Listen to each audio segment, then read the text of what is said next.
demander de vous lever, s'il vous plaît. Car nous allons accueillir le fondateur du Collège des thérapies alternatives, master mondial en thérapie lumière, également nommé thérapie des fréquences, docteur en philosophie et en thérapie alternative. Ses cours sont vus dans plus de 197 pays dans le monde. Mesdames et messieurs, la tour de Secret Raï, docteur PhD, le Rav Yosef Raï.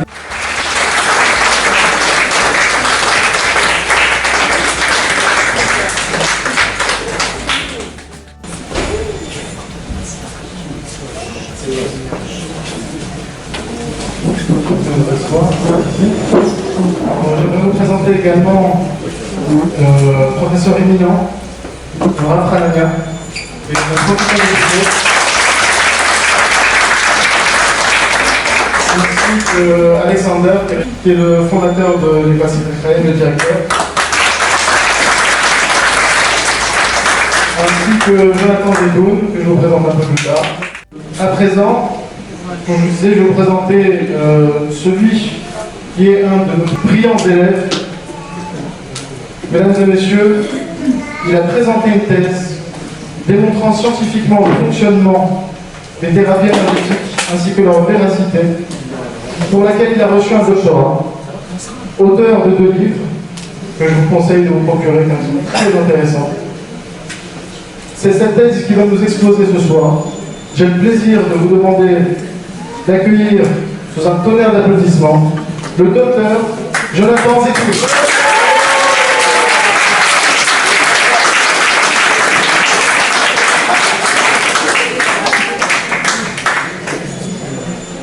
Merci pour cet accueil. Ce n'est pas une tâche facile de parler en public devant son rap. À qui je dois tant. Je suis rentré dans le monde des thérapies alternatives avec une idée assez claire.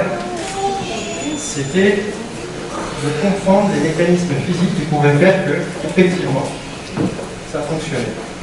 Après avoir eu le mérite d'écouter ses sagesses et découvert avec le Rav cette matière extraordinaire, j'ai envie de dire qu'on peut parler de thérapie fondamentale. Cette thérapie s'inscrit dans un cadre holistique où on ne va pas prendre simplement une partie d'un organisme et étudier son évolution pour voir comment on peut corriger. On pourrait souvent appeler une adaptation à l'échelle humaine. Mais dans un tout. Aujourd'hui, on a la possibilité de comprendre que l'environnement, les expériences dans lesquelles évolue chaque personne a une influence directe sur sa santé. Sa santé physique, sa santé mentale, sur son psyché.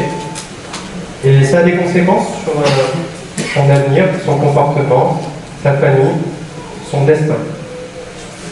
Il était donc essentiel de prendre un peu de recul et on a le mérite aujourd'hui quand même d'avoir l'avènement de 30 années d'études, de recherche sur des textes qui sont scientifiques extrêmement complexes, sur des textes qui ont une provenance et une source de la Torah. Et j'aimerais encore une fois qu'on applaudisse le Rav pour ça. Ça peut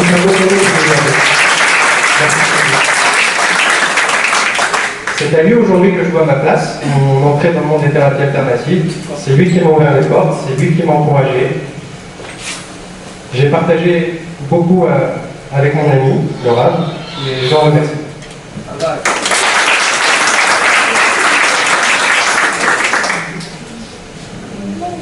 Les questions qui sont posées concernant les thérapies alternatives, surtout quand on parle de ce domaine, on parle de thérapie énergétique.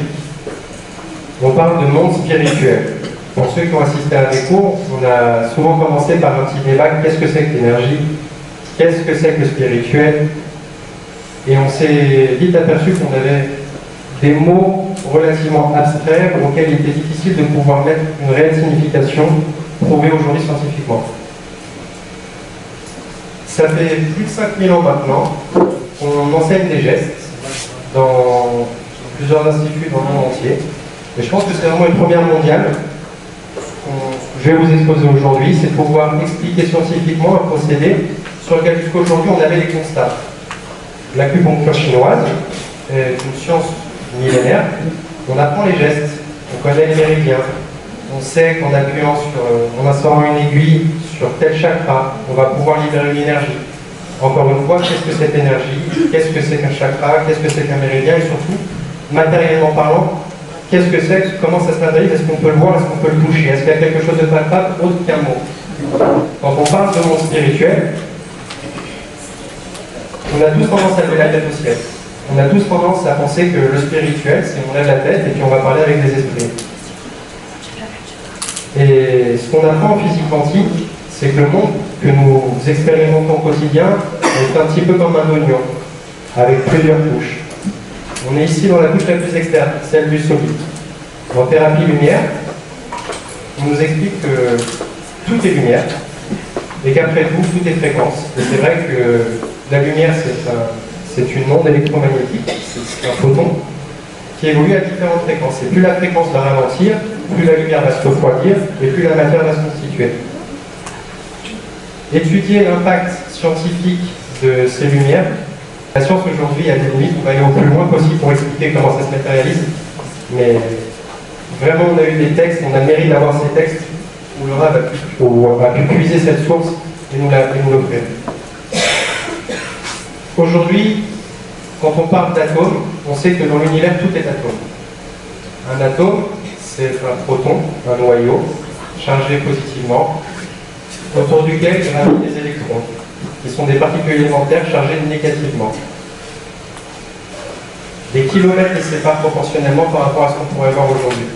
C'est-à-dire que quand on a l'impression de toucher quelque chose de matériel, en réalité, ce quelque chose n'est fait que de vide, où des électrons tournent à une vitesse extraordinairement vite. Tout est électron, et l'électron, quand il passe de charge sur un positron, on a affaire à un phénomène que tout le monde connaît, qui est le phénomène de l'électricité. Et dans l'univers, l'électricité se trouve partout dans chacun des atomes. Si notre corps fonctionne, c'est parce qu'il y a l'électricité dedans. Ça se mesure avec un électroencéphalogramme pour mesurer l'activité cérébrale, un électrocardiogramme pour le cœur. On peut également mesurer l'activité des muscles et d'autres choses avec l'électricité. Et si on s'amuse à faire un petit saut et à plonger à l'intérieur de notre corps, on va s'apercevoir que tout notre corps est fait de molécules, d'atomes. Et la question, c'est comment communiquent ces atomes les uns avec les autres. Et c'est là qu'intervient la lumière. Si on avait des télescopes surpuissants qui pouvaient nous permettre de voir ça, eh bien on verrait qu'à l'intérieur de nos mains, à l'intérieur de chaque chose qui nous compose, il y a une petite lumière. Et pour cause, le photon, qui est la particule élémentaire, est le boson vecteur de l'électromagnétisme. Je ne veux pas écorcher vos oreilles,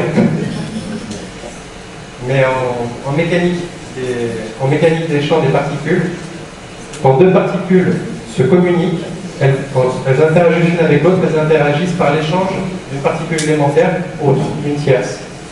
En s'agissant de l'électromagnétisme, des électrons, ça se fait avec le photon. Autrement dit, à chaque fois que l'électricité bouge, il y a un photon. Et quoi de plus normal, puisque le photon est ce qu'il y a de plus rapide pour communiquer. Il y a quelques années de ça, certains scientifiques sont projetés sur la question, et on est avec des phénomènes, vous savez, il y a beaucoup d'accidents en sciences, et on s'est simplement aperçu que quand on pensait à un plan d'oignon, et que la mitogénèse arrivait, c'est-à-dire au moment où on a la division cellulaire, et que l'oignon va se grandir, par la division de ses cellules, on s'est aperçu que la division cellulaire allait beaucoup plus vite à partir du moment où le plan d'oignon était à proximité d'un autre. Et c'est de là que des scientifiques russes, Garwech, ont compris qu'il y avait un rayonnement électromagnétique autour du premier plan. Par la suite, on s'est aperçu que ce phénomène était tout simplement universel. Tout ce qui vit, tout ce qui est végétal, tout ce qui est minéral, tout ce qui est organique, les hommes, sont sujets à exactement ce même phénomène. Autrement dit, on émet tous des ondes électromagnétiques de notre corps.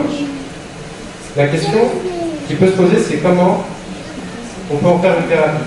Comment, de ce principe de se dire que l'électromagnétisme est partout et que la lumière passe partout, comment on avance avec ça pour soigner les gens? Et là, on avance un petit peu, on découvre ce que c'est qu'un biophoton.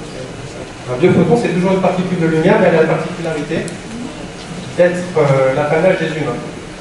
Elle a la particularité d'être ce qui fait que chacune des petites cellules à l'intérieur de notre corps va communiquer les unes avec les autres pour dire quand grandir, quand mourir, quand se dupliquer.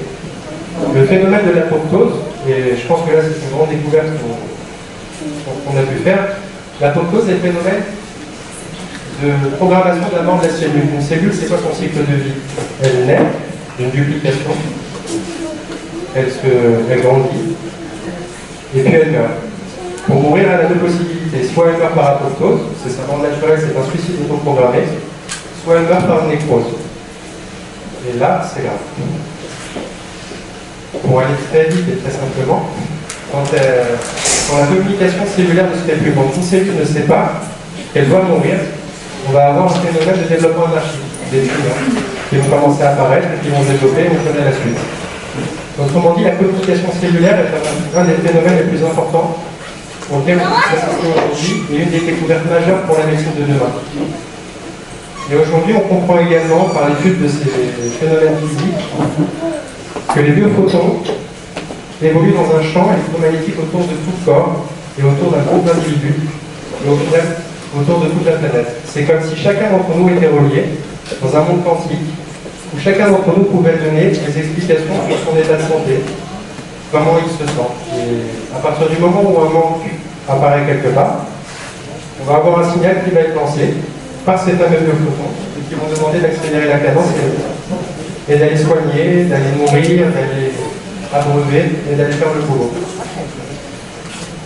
La question est, comment on inscrit un message dans ces biophotons? La question, c'est de savoir si le fait de savoir qu'il y a de la lumière, ok, c'est ce qui fait que le corps fonctionne, comment le corps marche, comment le cerveau marche, comment le comportement fonctionne et comment surtout on passe d'un état de santé sain à une maladie. Sachant que notre corps est fait d'environ 200 milliards de cellules qui vont à chaque instant se renouveler, c'est comme si on avait des machines à photocopier notre corps en permanence. Et à une seconde, tout va bien. La seconde d'après, la photocopie, c'est comme s'il y avait une petite tache sur l'écran qui fait qu'il y a une déformation qui s'est faite. 300 milliards de déformations à chaque seconde pendant un certain délai, et puis une maladie apparaît. La question, comment est venue cette tache sur cet écran? Et en réalité, si ça c'est une chose, la deuxième question, ça va être de savoir comment on nettoie cette tache de l'écran. Et là, on arrive dans la thérapie lumière. On arrive dans le troisième. On arrive dans la compréhension que l'homme, comme le monde, est une sphère, et qu'on peut passer d'une sphère à une autre simplement par la volonté, la croyance, la foi, les méditations. C'est ce qu'on apprend aussi dans cette école, dans ce collège de thérapie alternative. Et le programme a été fait de manière à ce que on puisse comprendre aussi, par des cours d'anatomie, par des cours de thérapie énergétique comme le Sujo, quelles sont les énergies fondamentales, la nature de ces énergies, comment on peut les manipuler, comment on peut rajouter un processus de départ à un processus qui vient de s'arrêter.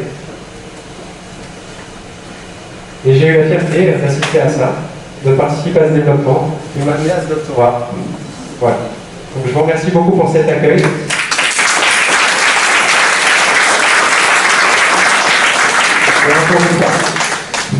Merci à Aura pour m'avoir accueilli dans cet établissement et permis d'arriver à accomplir ça. Un grand merci docteur Jonathan Dupuis pour cette précision. Je vous recommande, comme j'ai fait, de vous procurer ces livres qui sont très intéressants et qui en disent beaucoup plus sur cette thèse. J'aimerais maintenant vous introduire le Rav Hanania qui va dire quelques mots à propos du Sujo.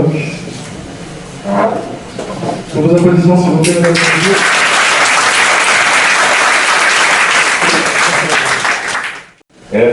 Bonsoir à tous et à toutes. Je reconnais beaucoup de visages d'anciens élèves, de nouveaux élèves, de futurs élèves.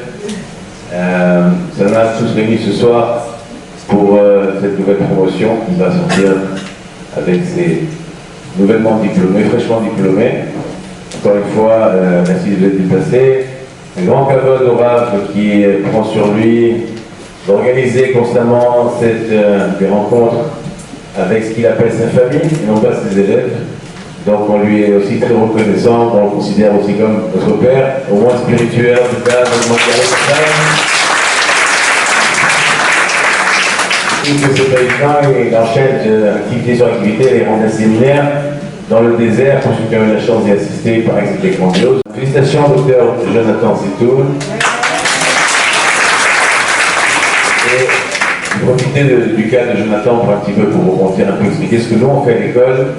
La partie lumière, tout le monde sait que le rap enseigne la lumière, tout ce cheminement, cette connaissance qui est en nous et qui est aussi inscrite dans nos livres, mais que si on ne sait pas déchiffrer, on a beaucoup de mal à comprendre. Et d'un autre côté, on a un monde qui est complètement scientifique aujourd'hui, dans lequel il faut donner des réponses. Jonathan était quelqu'un qui est arrivé avec une envie de comprendre et avec un esprit critique, un esprit qui est très enrichissant pour nous, les professeurs, quand on enseigne, d'avoir quelqu'un qui n'avale pas simplement mais comprendre et qui nous remet constamment en question et pourquoi ça, et comment ça, explique-moi ça, et je ne suis pas d'accord avec ça, etc. etc. Et c'est cette critique, cette feuille de critique qui nous oblige à nous surpasser, à apporter des réponses pas seulement écouter c'est marqué dans les livres ou dans la Torah et c'est fini. Non, alors donc c'est vrai que c'était très intéressant et finalement, à force de revenir en question, ben voilà le résultat, quelqu'un qui a réussi à comprendre le spirituel et l'amener scientifiquement. Pour ça, ça vaut vraiment les applaudissements.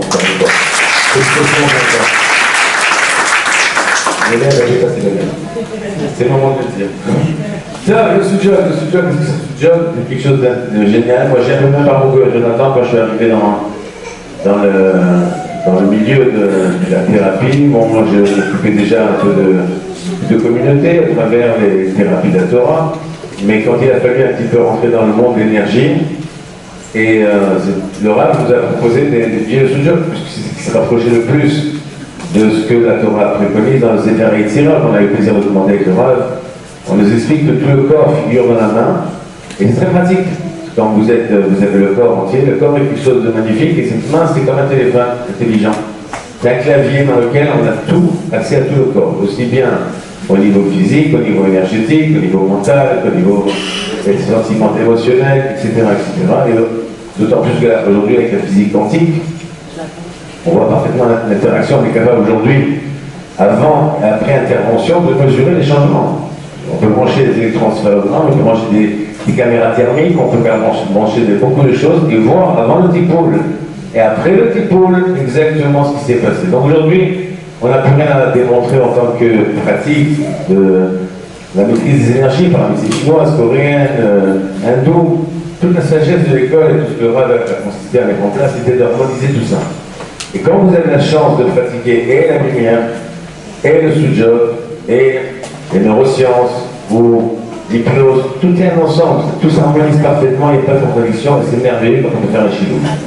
Dans le sous-job, que vous apprenez à l'école, on a le même niveau qu'à l'IGO international, soit avec un diplôme qui est reconnu à l'international, donc qui vous permet de travailler, qui est reconnu dans le monde entier. L'avantage du sous-job, c'est que c'est pratique. C'est très pratique sur la main, on n'a pas besoin de déshabiller la personne. C'est sur une chaise, une table, vous êtes chez des gens, on peut tout accéder à tous les organes, en tout cas les organes vitaux, soit le cœur, le cerveau, la moelle épinière, le foie, tous les organes qui nous permettent de ressusciter en parenthèse une personne. Et puis la conjonction de la lumière et de la physique quantique avec le sous-job nous permet d'établir une relation normale vraiment qu'on peut vérifier et voir sur place. Ce qui est magnifique avec ce qui est extraordinaire avec le sous-job, c'est que vous avez des wow sur place. Vous allez chez un médecin et vous donne un médicament, Dieu est grand, j'attends 2-3 jours, c'est passé, c'est pas passé, vous retournez voir le médecin, on ne sait pas. Dans le cas de ce pratico, c'est immédiat. Quand quelqu'un a mal au dos, c'est sur place qu'on voit dans les 15 secondes, 20 secondes, on a déjà une amélioration. Tout le reste de la séance, c'est pour permettre un petit peu de fixer le traitement, d'élargir, de passer sur notre projection, etc. C'est quelque chose qui est extraordinaire, que tout le monde veut pratiquer. En tout cas, pour soi-même, soyez votre producteur, comme dirait le professeur Pac, ça permet de soigner chacun chez soi, son mari, son conjoint, ses enfants, ses voisins, élargir le cercle. Mais surtout ce que je voulais dire, et moi c'est ce que ça m'a apporté depuis que je suis avec le Rav, ça apporte un équilibre à soi-même, ça permet de comprendre les choses, de savoir exactement ce qui va se passer. Et au-delà de là, ça vous change complètement la manière dont vous apprenez la vie, parce que vous savez exactement que quand vous allez vous énerver, par exemple, quelle énergie va entrer, qu'est-ce que ça va provoquer, quelle oreille va être atteinte, quelles conséquences ça va être, etc., etc. Donc le fait de comprendre tout le cheminement nous permet également, à contrario, de pouvoir régler le problème, le typo, et régler la problématique qui s'est installée. Donc ça, c'est quelque chose qui est, en rien qu'en soi, déjà très enrichissant. En plus, c'est un échange permanent, on comprend comment on interagit avec l'autre, comment on peut un petit peu contrôler un petit peu les événements de sa vie. On apprend surtout à aider l'autre. Et puis c'est fantastique, il n'y a pas plus grand sipo, il n'y a plus grande satisfaction que quand quelqu'un vient vous voir au bord des larmes en disant écoutez, schéma, faites quelque chose, que vous êtes capable non seulement de le soulager, mais de lui-même donner une thérapie à plus long terme. Vous dites écoute ça vient de là, et il change ton comportement, et puis finalement on voit des miracles. Tout change, les relations avec les couples, les relations avec les enfants, les relations avec les voisins, la personne est plus équilibrée, elle retrouve ses bonnes naissances. Donc ça c'est vraiment quelque chose que je recommande au moins à tout le monde, de venir assister. On a la chance d'avoir à Natania cette école qui se développe de plus en plus, à l'international bien sûr, mais maintenant aussi en délocalisation dans d'autres villes, et à Jérusalem, Ranana, bientôt Eilat, et bientôt en Suisse, etc. On tourne beaucoup, donc vraiment je recommande beaucoup de venir assister à ces cours. C'est vraiment très accessible, c'est central, on a un Rav extraordinaire, et ce que je peux vous dire, c'est que, pour être assez proche de Rav, c'est qu'il est toujours disponible. Il veut toujours donner, même quand on va se reposer, non, il va encore venir, il va encore donner, même quand ça dépasse ses forces. Donc, je peux que vous inviter à venir nous rejoindre. C'est quelque chose qui va faire beaucoup de bruit dans les quelques années qui arrivent. Déjà, on parle beaucoup de nous, mais là, on va monter en puissance. Donc, tant que c'est encore accessible et que le Rav est disponible, je vous enjoins à venir nous rejoindre. Merci beaucoup pour votre présence.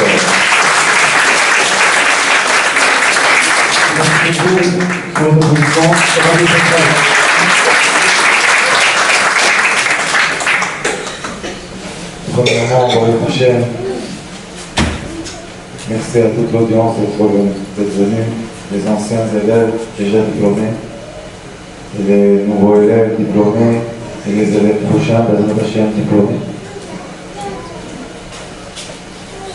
Donc, Hanania, ça fait quelques années déjà qu'il suit un chemin qui, Baruch Hashem, l'emmène à évoluer de plus en plus et est devenu un des professeurs de l'école et mon champion. Tous ceux qui ont suivi les 2 années ont entendu dans la vidéo que j'appelle mon champion, et j'y crois vraiment parce qu'on vient du même endroit. On a eu la chance de grandir dans la même boue, dans les rues, et se battre pour un jour être nommé docteur. Pas un docteur comme ça, vous savez.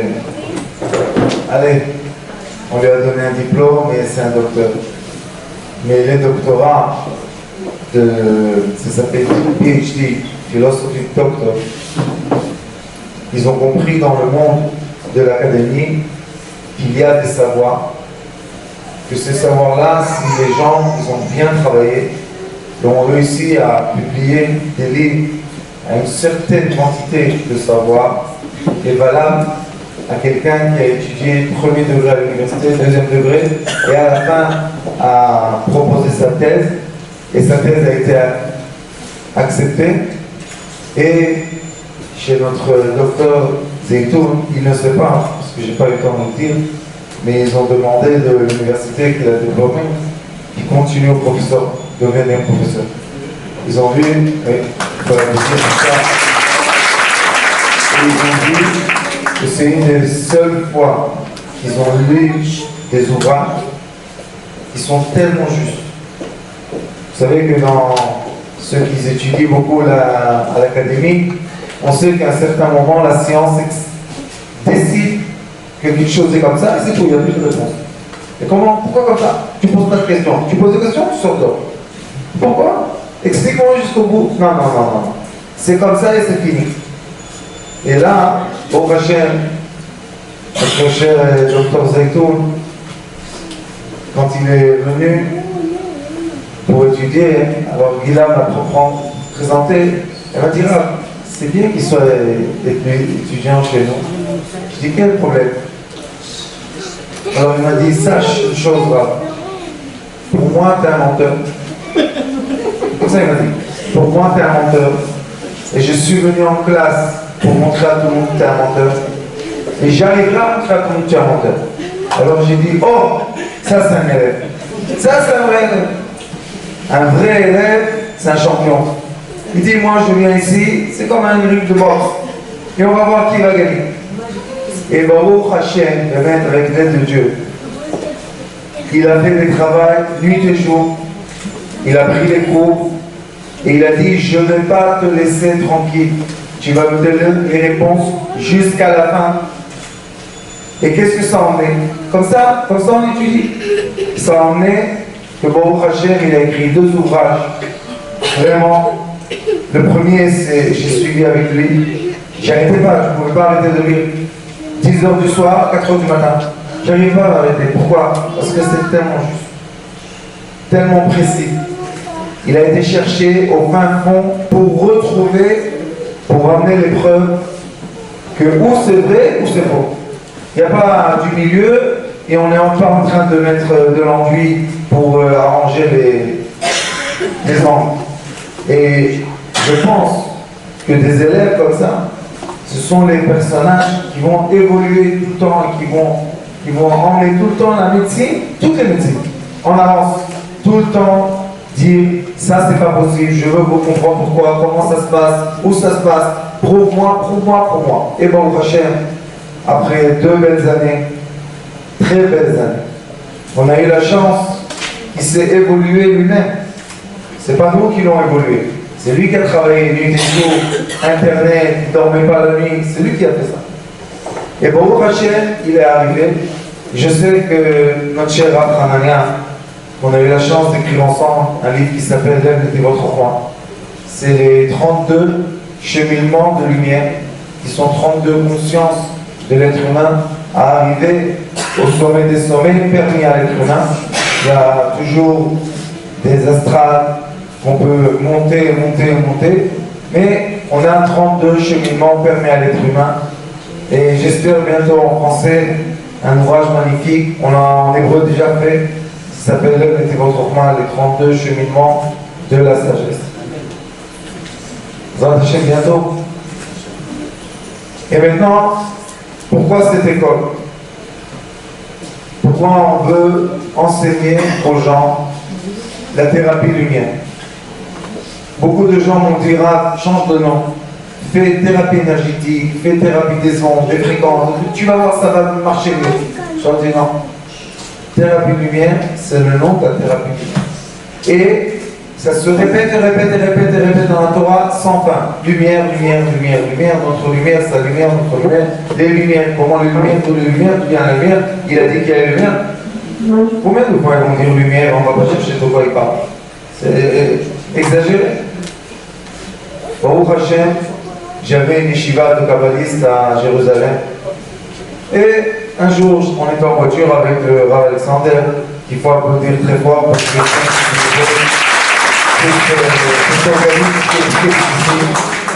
c'est et évidemment, à ma fille, Rabbanit Gila Ben Gigi, qui enseigne notamment, je pense qu'elle est tout de suite au professorat.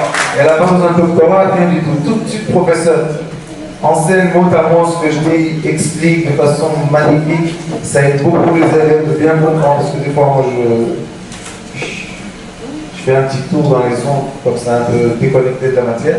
Et elle, hop, elle remet tout à la matière.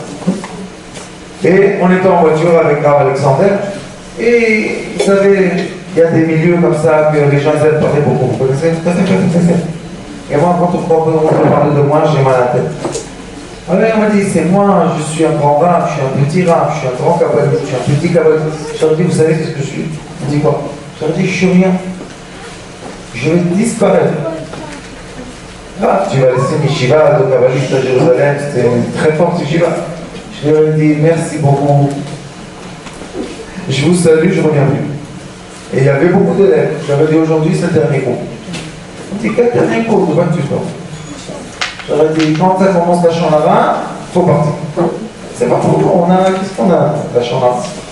Et qu'est-ce qu'on est parti, et j'ai parlé avec Dr. Zohar, le président du Soudjob, de la Fédération de Soudjob en Israël, et j'ai parlé avec un autre docteur que vous connaissez tous dans mes cours, Dr. Bremer. J'espère qu'un jour on aura la chance de partager ensemble. Et je leur ai dit, est-ce que vous êtes à mes côtés si j'ouvre une école de thérapie lumière?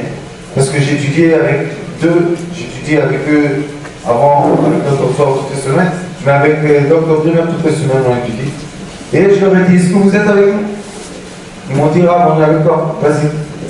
Il y avait encore quelques docteurs, on a fait une comité de docteurs, et on a commencé les enseignements, on a fait un syllabus, et après, on a eu la chance d'avoir la rencontre avec l'université, l'académie, et l'académie a dit qu'elle est prête à vérifier est-ce que les choses sont basées sur des vraies sources, ou c'est l'imagination d'un juif qui veut dire que la religion est quelque chose de bête. N'empêche que je ne parle pas de religion, jamais. Et, Baruch Hashem, après beaucoup de travail, ça a pris presque 2 ans, le Rav Alexander Kahana, et on a reçu l'accord de l'Académie en Israël que cette science est une science académique. Ça veut dire que tout ce qu'on enseigne, ce sont des choses qui sont prouvées par l'Académie, par la science. Et la chose la plus belle est qu'ils ont accepté de tout cœur de relier les inscrits anciens judaïques avec la science moderne.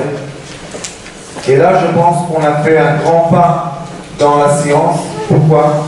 Parce qu'il ne faut pas ignorer les esprits anciens. Je pense personnellement que si on aurait bien étudié la Torah comme il faut, comme étudié avant qu'il y ait les camps, vous savez les camps, je suis un religieux tel, tu es un religieux nôtre, tu es un comme ça, tu es oui un juif, tu n'es pas un juif, ils nous sont cassés la tête avec leur histoire.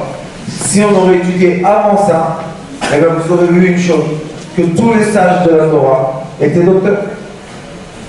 C'était tous des médecins. C'était tous des gens qui étaient compétents dans l'agriculture, dans la médecine, dans l'astrologie, dans l'astronomie, dans les animaux. Vous lisez les 6 Sidrei Mishnah, tout existe dedans. Vous lisez la Torah, tout existe dedans. Alors qu'est-ce qui s'est passé? Quel est le voile qui a été mis, qui nous a séparés de cette Torah? Et on a fait un écrit avec un software, et on a emmené toutes les preuves, le déroulement des preuves écrites dans la Torah, qu'il y a une obligation, c'est une mitzvah de savoir guérir. C'est une mitzvah. Et vous savez qu'est-ce qu'ils disent? Quand est-ce qu'une personne est malade? Quand elle a perdu particule d'âme. Qu'est-ce que ça veut dire? J'ai perdu la particule de l'âme. Et ils expliquent, et le Zohar explique, à la fin du Zohar Kadosh, il est écrit que le docteur qui donne des médicaments, c'est un docteur qui va être jugé. Pourquoi? Parce que des fois, il donne un trop de médicaments, et la personne meurt, malheureusement, et c'est lui qui l'a fait. Donc, il faut faire très attention quand on donne des remèdes et des médicaments. Mais quel est le docteur que Dieu le bénisse dans ce monde, dans le monde futur, puisqu'il est écrit rapport au thérapeute.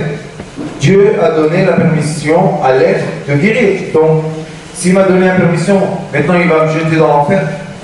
Ça marche pas, ça.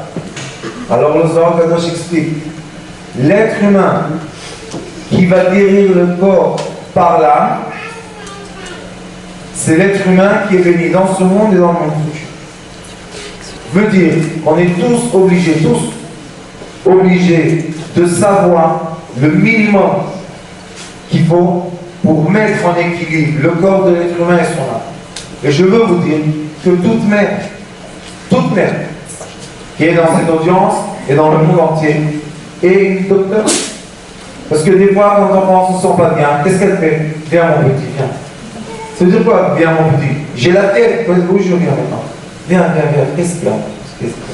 Ça va? Un peu de d'autres colonnes, un peu de rente, elle prend comme ça dans les mains. Qu'est-ce qu'elle fait?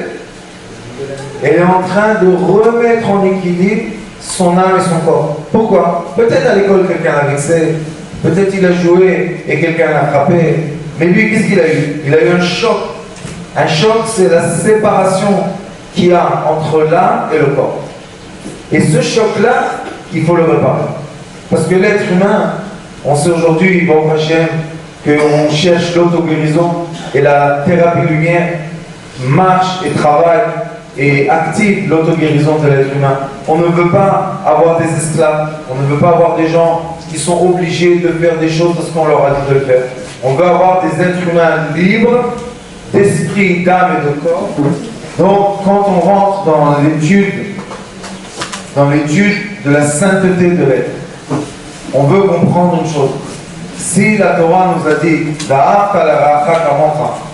tu dois aimer ton prochain, et il est écrit les re'acha, le mal. Ra en hébreu c'est mal, le méchant. Tu dois aimer le mal chez ton prochain, comme tu t'aimes toi-même. Qu'est-ce que c'est ça? Si moi je suis saint de mon corps et de mon âme, et je vois mon ami en face de moi qui est dans le mal, ça ne fait pas qu'il est dans le mal. Il n'arrive pas à percevoir la vie à part le bien. Donc ça veut dire que je dois l'aimer, je dois lui donner une quantité d'amour pour le remettre en phase. Ça veut dire c'est tout être sur terre. Il n'a pas été écrit aime le juif, aime le religieux, aime non. Chaque fois que tu vois chez ton prochain qu'il est mal, un mal d'esprit, un mal de sentiment, un mal de vie, un mal d'argent, il faut toujours, la base de la vie, c'est lui communiquer de l'amour. Et qu'est-ce que c'est cet amour? Amour, c'est un mot magnifique, mais qu'est-ce que ça veut dire? L'amour veut dire union. Amour en hébreu c'est Ahava, Ahava c'est 13, et Echad, union c'est 13 aussi. L'estrade la plus élevée de l'être humain s'appelle Yechida. C'est quoi Yechida? Uni. Par contre, Yechida, uni. On doit tout le temps chercher comment unir, comment mettre l'être humain en union. Union de quoi? Union avec ma femme, union avec mes enfants, union avec mon chapeau, union de quoi? L'union, écoutez bien ce que je vous dis parce que c'est très important. Malheureusement, on est en train de vivre, je ne veux pas m'exprimer de façon trop extrême, mais on est en train de vivre une Shoah religieuse. Les êtres humains ne sont plus comme ils étaient avant. On n'accueille plus les gens. On n'est plus dans l'accueil, dans les portes ouvertes, dans venez chez nous. Non. Maintenant, c'est si tu appartiens à ce rab-là, je parle avec toi. Et si tu parles avec lui, je parle pas avec toi. Vous connaissez? Différence. On est en train de faire de guerre de n'importe quoi. Et on perd l'essentiel. L'essentiel, ils ont posé la question à Rabbi Akiva. Rabbi Akiva, on a toute la Torah. Vous savez, Rabbi Akiva était qui? Ben Guérin. C'est le fils d'un converti. Ils ont posé la Torah. Rabbi Akiva, question, c'est quoi la Torah? Toute la Torah. Il leur a dit, tu es obligé d'aimer le mal de ton prochain comme tu t'aimes toi-même. Et c'est quoi son mal? Tu dois l'aimer. Pourquoi? Parce que seulement l'amour peut emmener l'équilibre total entre le corps physique et l'esprit. Et on est obligé de rentrer dans cet équilibre. Et il y a un pasteur qui dit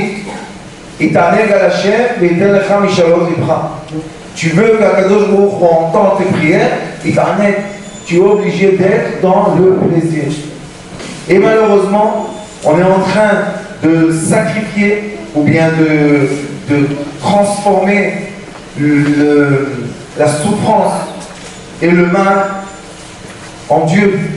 Plus je souffre, et plus je suis saint. C'est pas du judaïsme, ça. C'est pas la vérité de Dieu. Et Dieu parle avec tous les êtres humains sur terre. C'est pas sa volonté. Il veut pas de ça. Il est écrit dans la Gemara que quand Dieu a dit qu'une fois par an il faut jeûner Yom Kippour, il est écrit qu'il a pleuré quand il a dit ça. Pourquoi? Il a dit les pauvres, mes enfants, je vais les faire jeûner. Alors qu'est-ce qu'il est écrit? 9e jour, il faut manger 6 repas. Pourquoi? Que je mange pour le 9e et le 10e jour, et quand je finis le jeûne, j'ai encore dû manger dans l'estomac pour que je ne souffre pas. Lui, tout puissant, a dit ça. D'où on est, qui on est nous, de changer les règles de la vie. Mais vous voyez que quand les règles changent, il y a une déformation de quoi? De la société. Et cette déformation de la société, c'est ce qui est écrit dans le Zohar Kadosh. Quand une personne donne quelque chose qui ne met pas l'être humain en équilibre, que ce soit le manger matériel ou la nourriture spirituelle, on fait sortir l'être humain de l'équilibre, et là maintenant, ça va pas. Ça s'appelle l'enfer sur terre. Combien de gens disent par jour, aïe aïe aïe, si j'aurais pu mourir.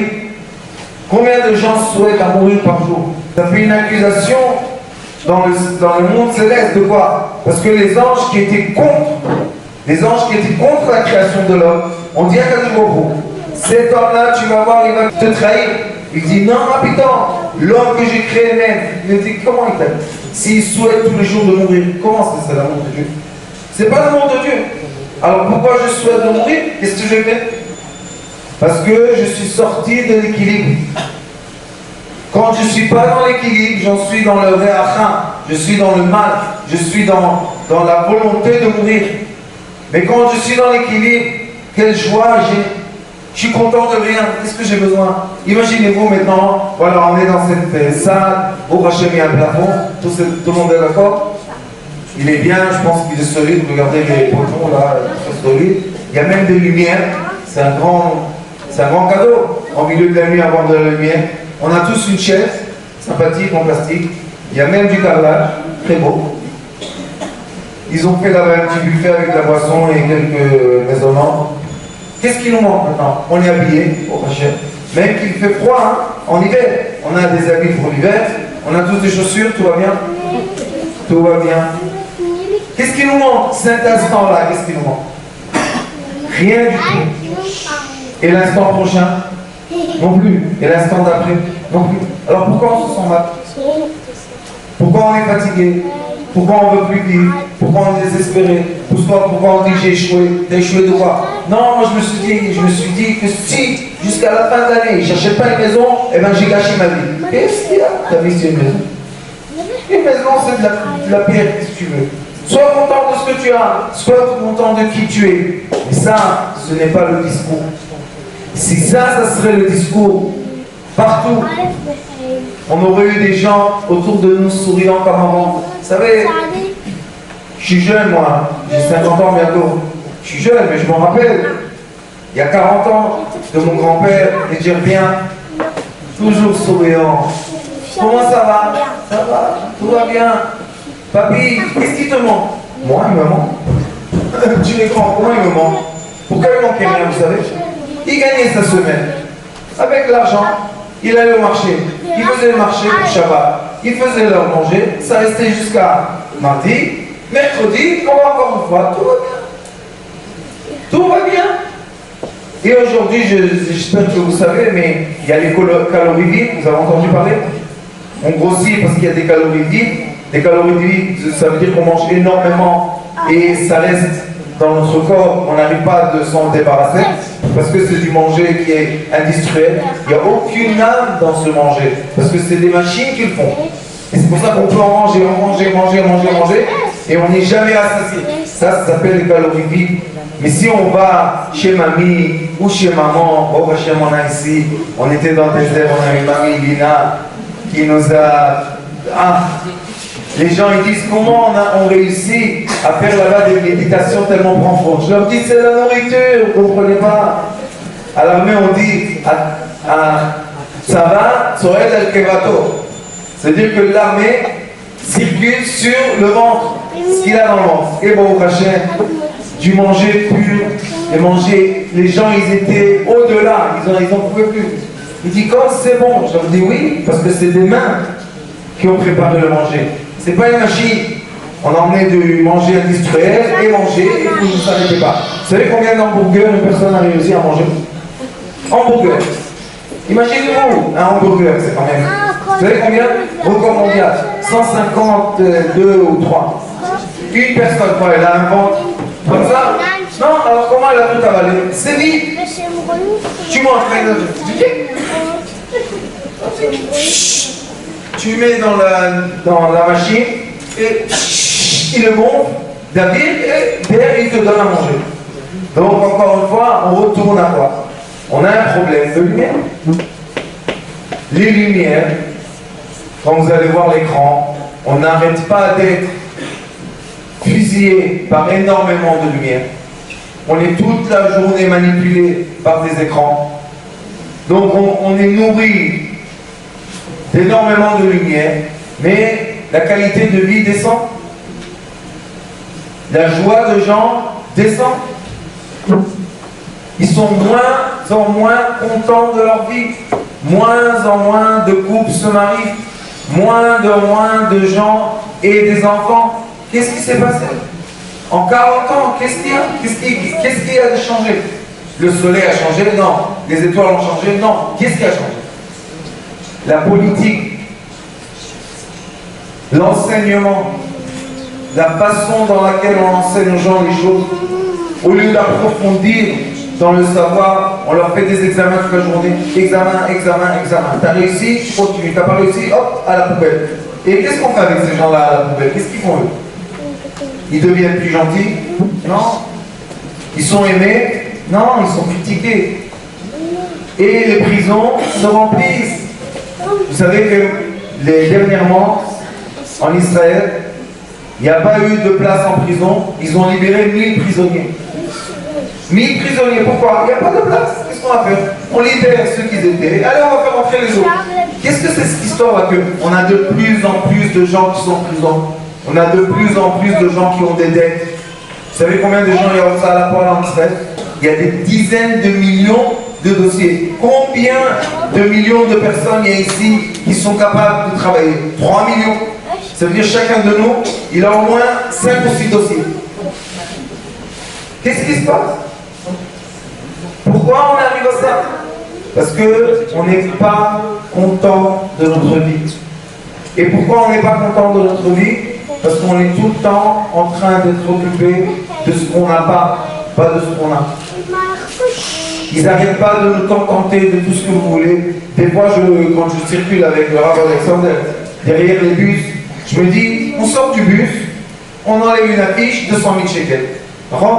Tu veux 100 000? Allez hop, enlève une affiche. Tu veux 100 000 hors banque, hors. Oui, juste appelle-moi, juste envoie-moi ton truc.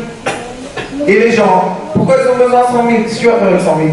Parce qu'avec ce 100 000-là, je vais fermer le 100 000 là-bas. Donc ils font circuler les dettes.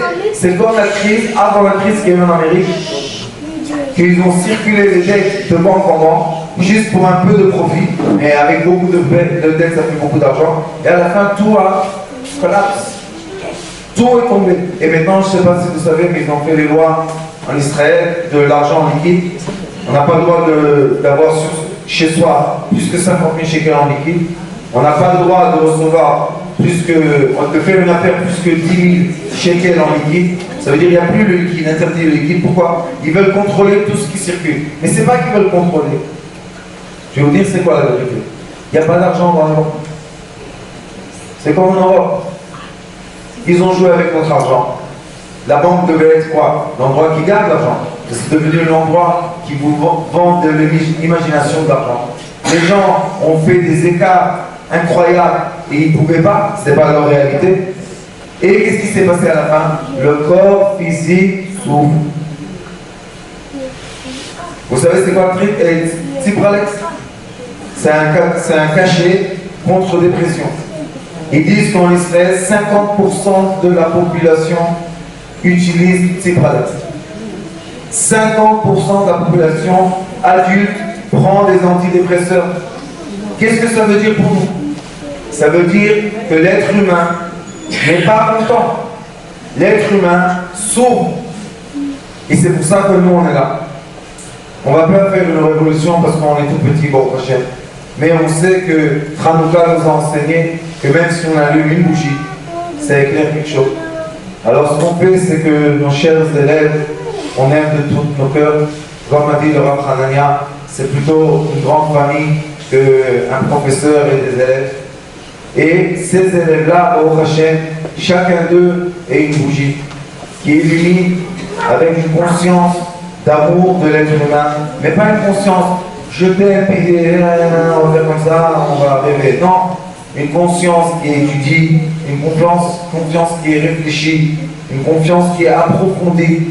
Et les élèves qui ont déjà été diplômés, je vous le dis et je vous le redis, venez en classe, revenez, asseyez-vous, étudiez et repartez.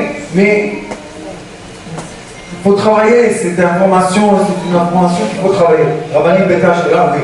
Au Hachem, elle le fait. Elle vient, elle s'assied dans les cours, elle refait, elle étudie, bon Hachem, que tout le temps, les cours se renouvellent tout le temps des nouvelles informations. Et c'est pour ça que quand on a des petites bougies comme ça, et on en a au Hachem, à Natania, au Hachem, c'est le plus grand centre, il y a à Ranana, au Hachem, il y a à Jérusalem, et là bientôt dans le monde, on a eu l'ONIC dans le monde, et on voit que les gens changent leur conscience. C'est comme si on a allumé une bougie dans une chambre obscure.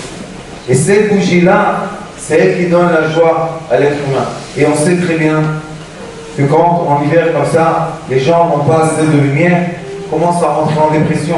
Pourquoi? Parce que l'être humain, sa source de vie est la lumière.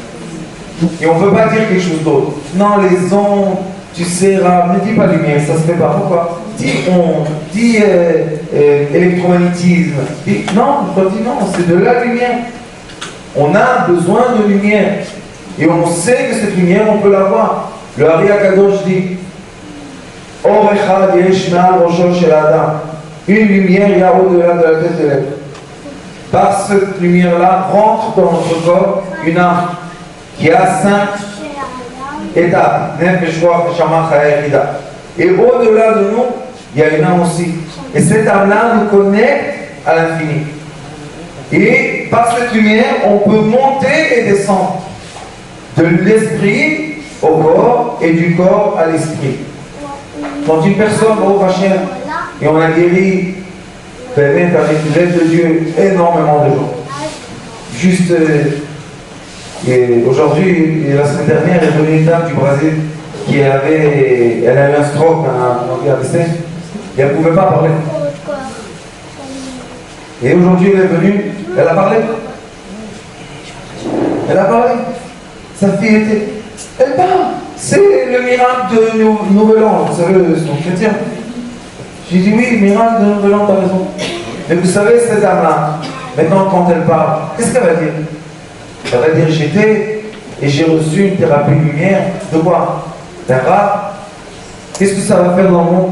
Bon, au Hachem, c'est une femme qui est très puissante au Brésil ou en Argentine, je ne sais pas où. Brésil, hein? Argentine, d'Argentine.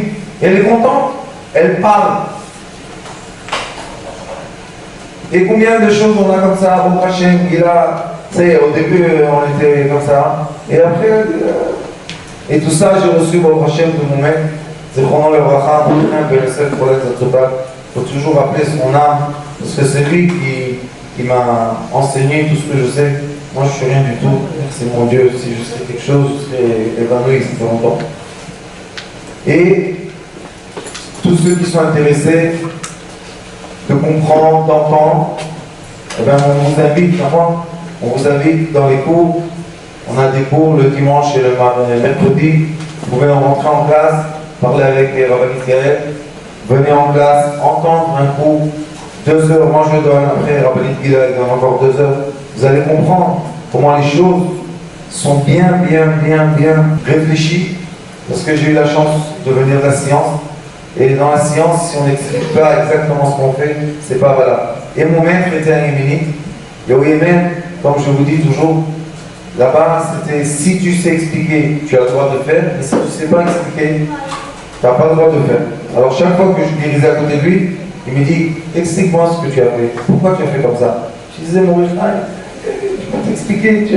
il avait 110 et moi j'avais à peine 30. Il me disait, si tu ne peux pas expliquer, je ne te permets pas de faire des choses. D'accord, c'est pas la peine. Mais comme je venais de la séance, je lui disais, tu sais, j'ai fait ça, et la personne a dit comme ça, et c'est comme ça, et c'est... Il me dit, oh, maintenant j'entends quelque chose. Je ne sais pas comment on dit ça en français, mais en hébreu on dit, maintenant j'entends.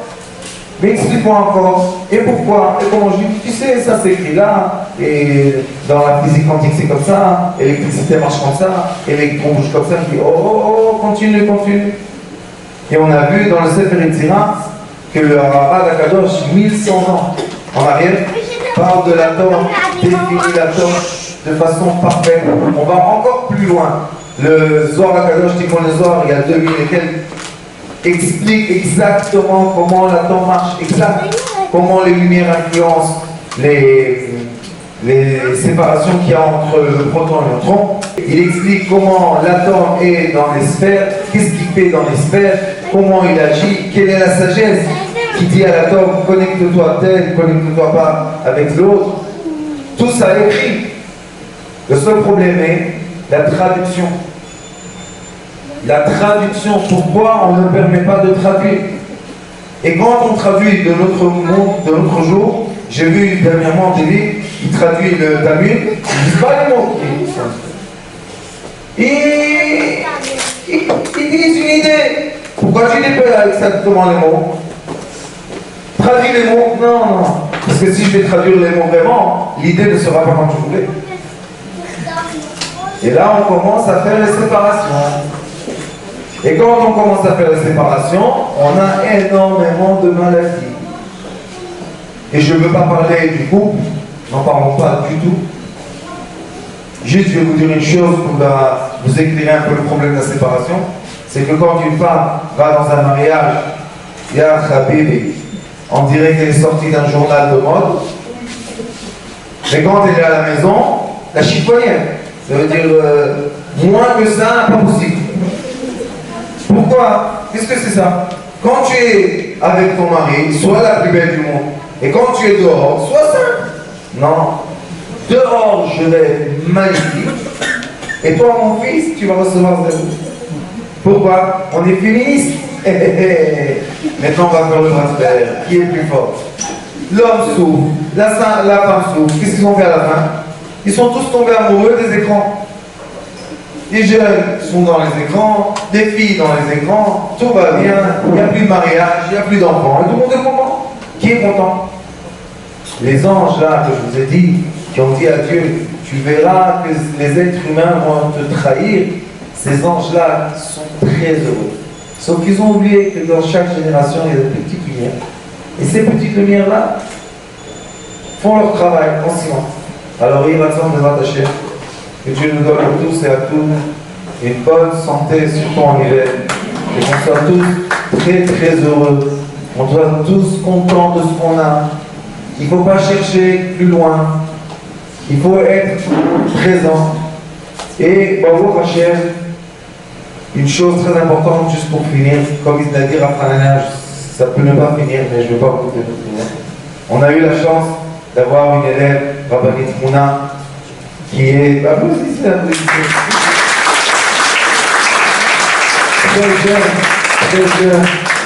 très jeune, est rentrée dans cette science et a fini 2 ans avec tous les examens, avec tout. Au début, quand elle est venue, elle m'a dit, à mon âge, je peux étudier. Je dis, seulement à ton âge, il faut étudier. Pourquoi? Parce que toi, tu as la sagesse.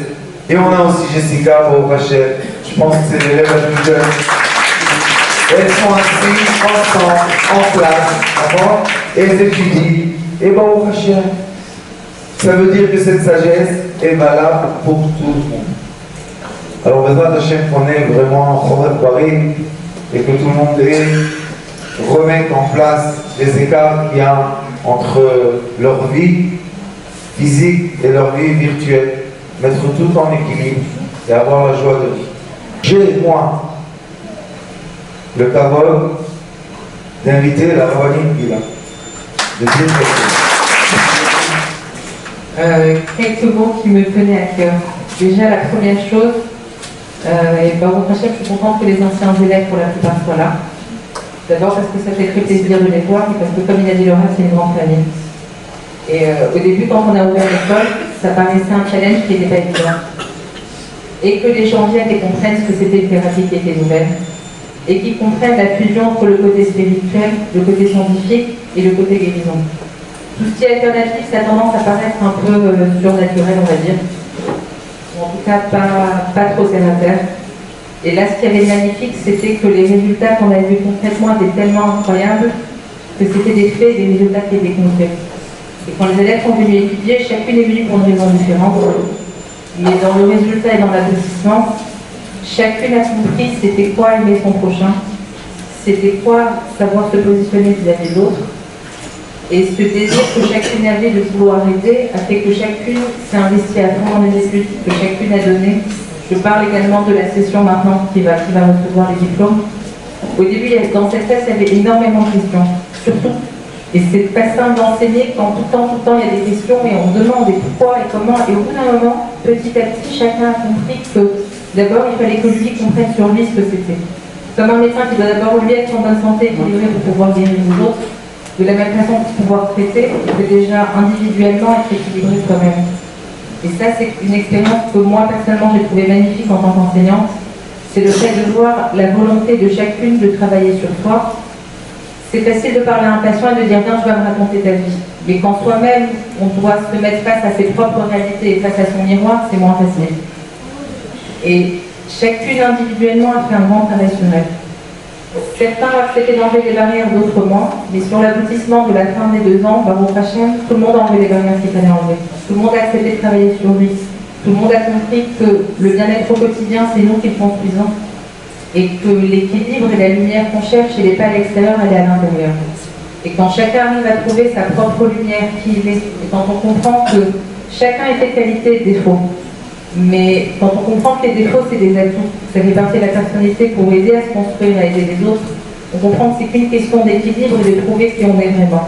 Ça ne sert à rien de chercher à l'extérieur parce que tout est à l'intérieur. Et bien, au prochain, le rêve a cette capacité, cette grande sagesse de comprendre que par rapport à la Torah, la source, elle est en haut, mais que nous, en tant qu'être humain, notre rôle, c'est de savoir faire le pont entre le haut et le bas. Et ce pont-là, Baruch Hashem, on peut dire que vraiment, on est fiers de tous les élèves. Parce que chacun a fait ce processus, chacun a compris, chacun a avancé. Et Baruch Hashem, chacun, quand il a commencé à traiter, il a vu les résultats qui voulaient dire que ça y est, qu'ils y est arrivé. Donc, pour la caméra, vas-y. Pour la caméra, pour ce que vous avez dit.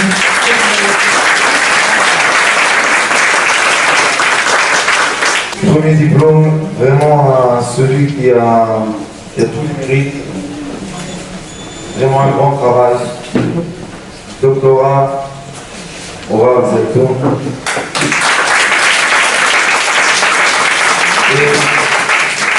Et le diplôme international du studio. Le diplôme de l'école schizophrène. Et on espère, Bezrat Hashem, que des bons résultats toujours avec les patients. On a eu la chance de traiter des patients ensemble. C'était un grand honneur. Et un CDO de l'éducation fait du bien.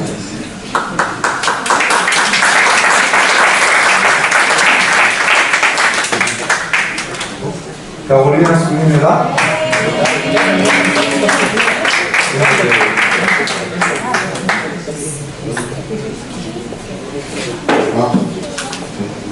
בבקשה, רבנית הסולים. או, רבנית מונה.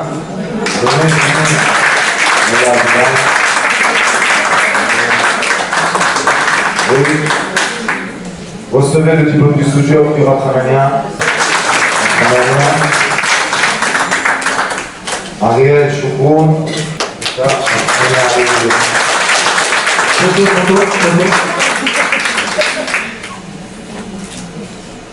Voilà, Kavod, Ravanit Ariel, a fait de grands efforts. Voilà, du studio aussi. Voilà, Kavod. Aniko Dawat. Voilà, beaucoup d'applaudissements. Mouna.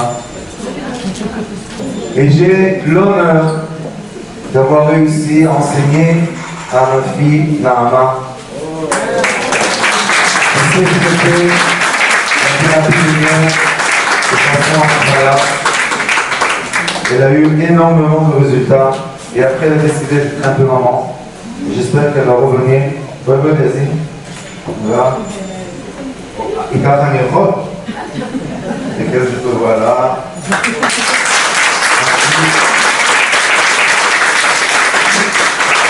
Et le diplôme du studio, c'est vraiment une experte du studio.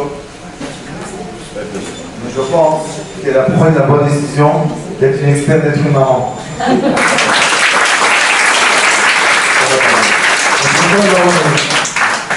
Vous avez quelqu'un qui t'appelle Marie-Line Marcel Partouche. Au revoir.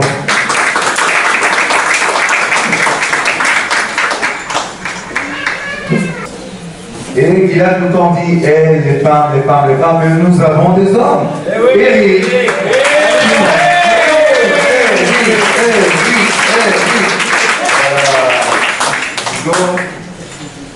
Et diplôme du studio, pour la carotte, là, et quand tu peux ouvrir ta clinique, c'est un superman. Et nous avons deux autres élèves, Georges, qui va au prochain et en France, et le Havre, Jérémy, qui est là.